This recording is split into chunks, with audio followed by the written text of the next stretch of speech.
Анастасия и Артем Нестеровы, мы руководители образцового фольклорно-этнографического ансамбля «Традиция». Мы базируемся в Центре эстетического воспитания детей и молодежи городского округа Самара. В принципе, здесь мы сегодня с вами и находимся. Ансамбль наш существует, именно ансамбль, 6 лет в этом году. Занимаемся мы этим направлением 10 лет фольклор, еще в момент обучения мы начали работать, и уже к выпуску мы созрели к мысли создания ансамбля.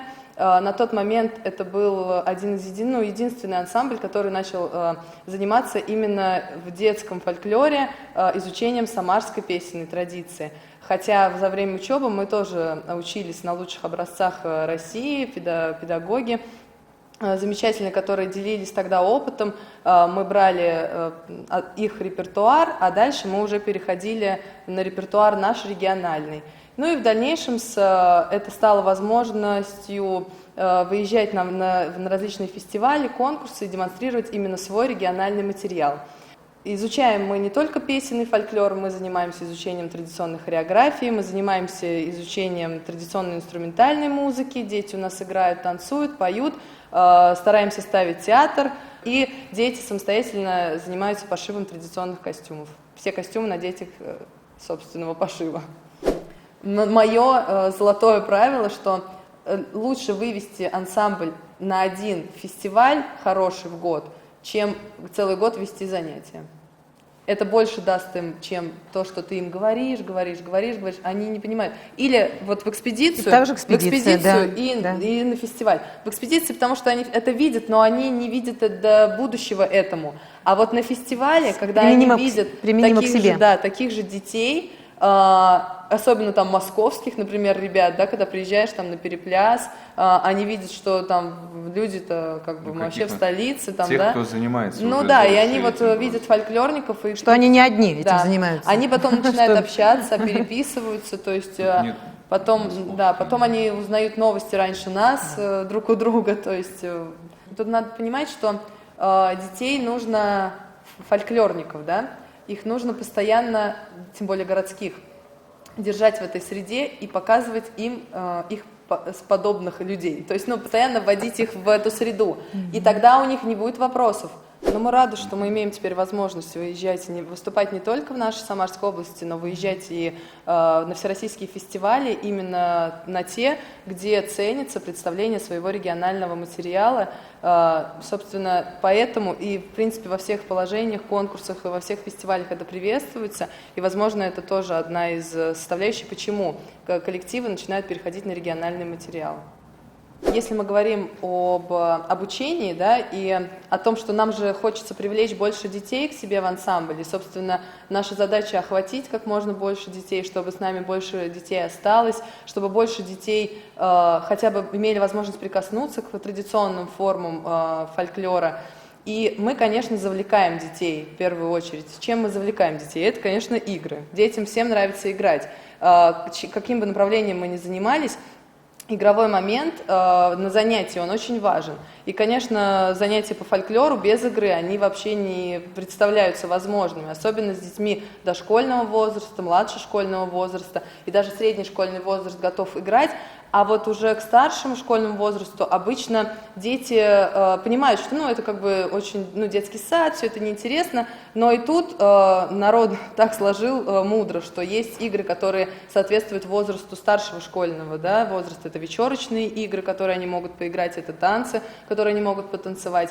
И поэтому, конечно, мы начинаем урок с игры, или же заканчиваем его игрой, чтобы ребенок потом снова захотел вернуться, да, то есть сначала мы даем какие-то там поучительные моменты, и не всегда дети моментально раскрываются, то есть сразу, да, они не знают законов игры, то есть не все дети понимают, что нужно посчитаться, например, да, чтобы начать игру, то есть мы учим с ними считалки. Они пробуют это в деле, они считаются. Не все понимают, что следующим будет тот, кто, например, был лучшим в предыдущий момент игры, да, то есть они говорят «я», а мы можем сказать А ведущий выберет, например, кто ему больше понравился, там, да, или давайте снова посчитаемся, или а вот ты победил, ты схватил платочек, или ты успел первым, значит, ты будешь первым. Поначалу они, конечно, обижаются, они думают, ну вот, меня не выбрали, я такой красивый, я громче всех кричала, тянул руку, а меня не выбрали. И приходится детям объяснять, что здесь нужно показать, проявить себя за вот этот короткий промежуток времени, ты должен проявить себя максимально, чтобы в следующий раз стать первым, стать лидером, и за тобой пошли. То есть вот такие вот моменты детям приходится немножко объяснять, корректировать их поведение в игре, и это, безусловно, влияет на их поведение в социуме в дальнейшем. То есть дети, которые уже какой-то определенный промежуток времени проходили на твои игры, да, на занятия, они начинают себя по-другому вести. Игра — это как поощрение. То есть у нас даже есть такой порядок, что сначала мы занимаемся. Если мы хорошо занимаемся, значит, у вас будет поощрение, и мы потом пойдем играть. Потому что иначе они как бы не могут собраться, в общем, они не готовы воспринимать тебя особо серьезно и отдавать на полную отдачу. А вот когда уже прошел, то есть говоришь им, что дальше мы будем играть, они прям сидят и ждут, то есть им нужно хорошо это сделать, чтобы потом пойти поиграть. А мы в этом году реализуем инициативу проектную, и цель проекта как раз-таки приобщение старших школьников. И вот мы ходили по школам, и так как можно брать только один класс, мы их не перемешивали, брали один класс. И классы были разные. Иногда завуч по учебно-воспитательной работе приводит детей и говорит: класс вообще не общается друг с другом, прям вы ничего не получится вообще. Они даже за руку друг друга не возьмут. А до этого у нас были дети, которые вроде как бы дружный класс, и как вот их заставить? Не то, что там один кто-то не хочет, а они все не контактируют друг с другом, а тем более 7-8 класс, это надо еще девочку взять, а я с мальчиком стоять рядом не буду, а это что, это мальчиком за руки в хороводе держаться нельзя, это почему, это мы вообще-то мальчики, у нас там своя группа в Вайбере, у девочек своя, мы не общаемся, ну, то есть вот эти проблемы. И тогда мы взяли просто наборную сначала, где они же не знают правил, да, ты им постепенно все это вводишь, и они как бы вроде, ну ладно, вот ты первый выходишь, и ты кого-то приглашаешь, и он должен пригласить, они не знают, что они потом останутся в парах, и то есть в момент игры, а дальше они этого не замечают уже, получается, что они как бы выстроились, мы сразу переводим их, так, мальчики встали за девочек, они за руки не держатся, девочки спереди, мальчики сзади, мы, например, играем там шишки, желуди, орехи, или там третий лишний, или растяпу, и получается, что они начинают потом плясать, и им, то есть раз, два, три растяпа ты, прежде чем это прокричится, им нужно быстро найти пару, и они уже не ищут того, с кем они там общаются или не общаются, то есть им нужно занять это место, иначе ты останешься в центре, и все будут говорить, что ты растяпа. И то есть вот таким моментом, а потом через какое-то количество игр они уже как бы, ну вроде развернулись друг к другу, взяли за руку. И они уже понимают, что как бы вот они все попали, и нет, они попали. Да. То есть их нужно прям вот постепенно, даже, например, если у вас всего там 40 минут урока, постепенно в это ввести, и дальше они уйдут по своим делам, вы, может, больше вообще с ними не встретитесь, с этими детьми, но они уже, ну, как бы были вместе, держались, и это все видит завуч или их классный руководитель, и она вообще в шоке. Вот последний раз она просто говорит: я вообще, это же... В хорошем шоке. Да, они дрались там вот 2 дня назад, это же как бы вот вообще, то есть... И, ну, вот такие вот моменты, и они могут и посоревноваться в игре. То есть, к чему я это все вела? К тому, что можно это все вводить и в детям, которые не связаны, да, и в среднем возрасте, и помогает вот по внеурочной деятельности как раз-таки завучам или там педагогам, которые этим занимаются, сплотить детей. Это как вот в офисах бывают игры, да, на сплочение коллектива. Вот, абсолютно то же самое как бы можно проводить и за счет традиционных игр. Александровская береза. Повсеместно бытующий хоровод, то есть его можно услышать и в других традициях. И, собственно, сама суть исполнения, она не отличается. То есть сначала идет лирическая часть, когда ходит по кругу, а потом начинается быстрая, когда выходит, в нашем случае, вот парень, он выходит и пляшет. На медленной части девушки ходят. Единственное, что вот мы добавили, это выбор парня. То есть подразумевается же, что парней в хороводе было много, и каким образом они определяли, какой из парней пойдет следующим. И то есть вот мы подкидываем платочек, и какой из парней выхватит первым, значит, своей удалью он доказывает, что он пойдет следующим, да, плясать, и не то что плясать по кругу, а выберет девушку, с которой он поцелуется в конце. Вот. На быструю часть парень выходит, парень красуется, парень пляшет, выбирает девушку, девушка с ним пляшет, после чего, если парень отобрал платочек, целуется, если нет, то не целуется, кланяется и расходится. Игра, да, в пляске отбирает платочек, игра начинается снова с новым парнем. Ну что, ребята, давайте Александровскую березу. Давай. Давайте. Александровка, береза, береза,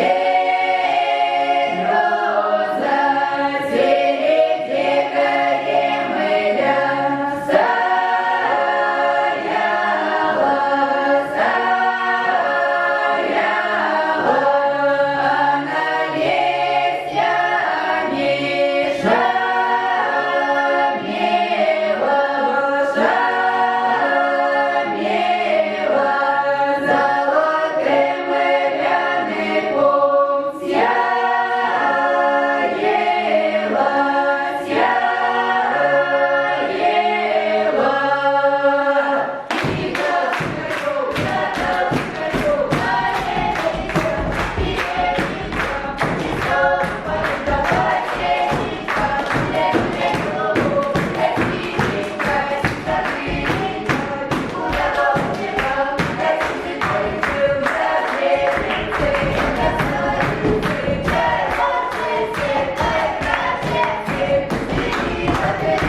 стояла, она листья не шамела, золотым рядыком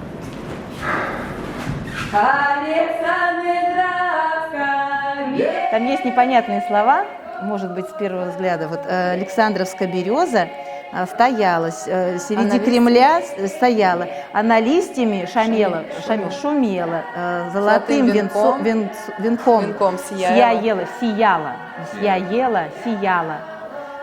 Все, да? То есть вот эти вот слова непонятные, которые могут...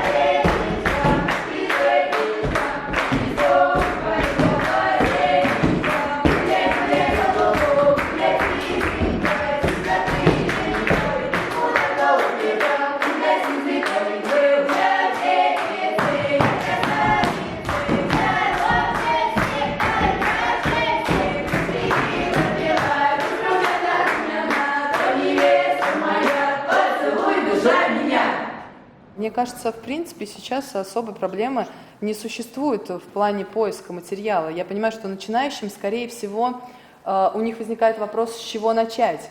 То есть вот я вроде как бы, например, в таком-то регионе, а я вот не могу пока там, не контактирую, да, с фольклористами этого региона, не могу взять этот репертуар. Если я сейчас возьму чей-то из интернета, про меня там что-то скажут. Когда-то не было в интернете ничего, я помню, мы приезжали на живую традицию, и все скупали сборники. Мы их скупали, воронежские сборники, там, курские, а что с ними дальше делать, особо никто не понимал, потому что, сборник, его не слышно и не видно, ноты есть, описание есть, а ты еще молодой начинающий, ты по описанию еще и не можешь, то есть с картинки всегда легче схватить. И тогда вот, мы с чего начинали? Мы начинали, мы перепевали веретенцы, например, хороший, замечательный ансамбль, да, в Москве, московский, который просто пришелся на слух. И я думаю, что любому начинающему педагогу, руководителю ансамбля детского или взрослого, нужно просто выбрать для себя коллектив, который ближе по душе и который ближе, например, по каким-то характеристикам, по возрастным, да, какой у вас там коллектив, или по тем моментам, которые по вашей местности, вот там у вас большая деревня или маленькая деревня, большой у вас будет коллектив или маленький. Вот. подобрать себе и начать с него. Я думаю, что все игры танца, они практически повсеместно бытовали, тем более, если говорить про заселенные такие регионы, как Самарская область, то есть все везли, все между собой варилось, и в одном районе, в разных деревнях вываривалось по-своему абсолютно. А еще и мы приехали спустя 100 лет, и не факт, что все так оно и было, как бы, да, достоверно. То есть мы тоже перенимаем, потом мы понимаем, что, ага, Краковяк, там же вот была не одна фигура. То есть мы тоже умные люди такие, знаете, или спрашиваем, а еще фигура, а еще. И бабушка начинает то ли вспоминать, а то ли надумывать, что там было вот так вот, а то ли сочинять. Но все-таки мы это записываем, и мы же это сравниваем, да. То есть практически фигуры одинаково бытовали везде, одинаково. Но мы, например, посмотрели там видео Ахрамеева или Владимировича, да, у него там, например, первая фигура краковяка вот так вот пляшется, и почему бы на нашей вечерке мы бы не сплясали такой вариант краковяка, краковяк, например, другого региона. Ну, то есть, в принципе, люди, которые приходят на вечерку, и люди, изучающие, не всегда зациклены на том, чтобы это было прям вот наше, вот прям вот и нам другого не надо. То есть они, это такие же люди жили там, такие же, ну то есть это все абсолютно одинаковое, схожее по душе, одинаково схоже по душе, и поэтому воспринято одинаково человеком. И поэтому я в интернете сейчас множество всего, вплоть до разбора каждого танца, каждой игры, да, поэтому я думаю, что всем нужно просто смело брать материал, изучать его и немного даже, может быть, перерабатывать под себя, дорабатывать, да, естественно, понимая возрастные особенности каждого материала, потому что, но все-таки для детей это должны быть игровые программы, а не вечерочные, да, то есть вечерка это уже для зрелого возраста, да, конечно, да. И бабульки тоже не должны садиться целоваться, то есть как бы это не, может быть, им и не понравилось, и не хотелось бы, можно это изучить, но не обязательно выносить это на сцену, показывать людям, что, например, вот, а мы вот так вот делаем, и вам советуем также продолжать. То есть, конечно, нужно понимать, что ты делаешь, в первую очередь, да, для чего ты делаешь, но бояться начать и бояться быть раскритикованным в каком-то плане абсолютно не нужно. Как бы мы люди тоже начинающие, и иногда тоже получаем не очень-то лестные отзывы в свой адрес. Я на самом деле скажу коротко. Мне кажется, что, во-первых, такого человека не существует, который бы ни разу не соприкасался с фольклором, если мы говорим о фольклоре, потому что фольклор настолько синкретичен, и он есть во всем. Вот куда вот сейчас ни копни, частичка фольклора, одного из жанров его, она есть везде, поэтому такой человек есть. Те же анекдоты, это же тоже фольклор. Анекдот, сказка, даже без пускай фольклора. даже, ну, то есть колыбельная, которая не традиционная, а спета игрушкой ребенку какой-то механической, но сам момент, что эта песня, предназначенная для того, чтобы ребенок уснул, традицией заложенной, ну не обряд, но действие, заложенное традицией, да, то есть для чего-то оно делалось. И говорить о том, что есть человек на планете, который не связан с фольклором, я думаю, не стоит. Единственное, что прежде чем отрицать это, попробуйте прикоснуться к этому, а уже потом решать для себя, быть современным человеком и отрезать для себя все прошлое или сохранить прошлое, прикоснувшись к этому когда-то, и идти дальше в будущее.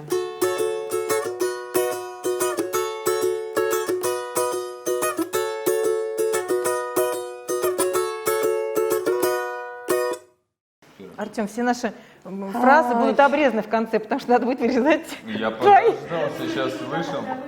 2 секунды там. Я нарезку сделаю чисто из тех моментов. Только про него. Пожалуйста.